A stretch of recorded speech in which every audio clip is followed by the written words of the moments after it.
अस्सलाम वालेकुम नाजरीन, मैं तुम्हारा मेज़बान जाम हफीज़ुल्ला खंबड़ा ते तुसां दे पियो तुहाडा अपना चैनल HK TV 70 ते अज असां ए जी सोहनी जात गे खड़ूं।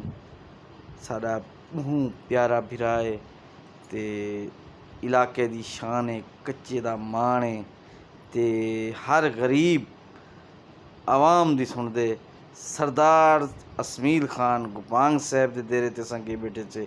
ई वक्त मेरे नाल मेरा सोना बिरा तो आपको पता ही है कि 24 घंटे मेरे इकट्ठे होंदे। डॉक्टर इम्तियाज़ अली सुलंगी साहब सारे इकट्ठे हैं ते अज असां प्रोग्राम बनाया से सरदार असमील खान साहब नाल, जो अज सही असां चाहे तुसां कन्नै पीसूं तां सारा प्यारा भिरा सरदार असमील खान ने वेलकम किते ते डेरे ते साड़ी इंतज़ार बैठा। साकू दू फोन किते कि मैं तुहाडी इंतज़ार बैठा। साडा कोई मोटरसाइकिल का मसला बन गया, मोटरसाइकिल पंचर थी गया जिंदी वजह तो सबको थोड़ा लेट थी गयूँ। सरदार साहब को साढ़े वास्ते थोड़ी जियत थी है जो उतना बैठे रह गए, काफ़ी देर साड़ी इंतज़ार करनी पै गई ने। उन चीज़ जैसा पहले सरदार साहब तो माजरत करे सूँ तो बाद ये देखो सी सरदार असमील खान साहब डेरे ते मौजूद हैं तो ये साढ़ा प्यारा भिरा डॉक्टर इम्तियाज़ अली सुलंगी साहब सरदार असमील खान को मिलते पे। तो कोई पता है कि सरदार असमील खान एक कच्चे दे इलाके दे विच बहु बड़ा ना है तो हर गरीब दा मान है। कोई गरीब बंदे तो खाली कह नहीं वेंदा तो बहु बड़ा ना है। अल्लाह को ज़्यादा तो ज़्यादा तरक्की देवे, अल्लाह को इतनी तरक्की देवे, इतनी तरक्की देवे जो सोच को भी ज़्यादा देवे।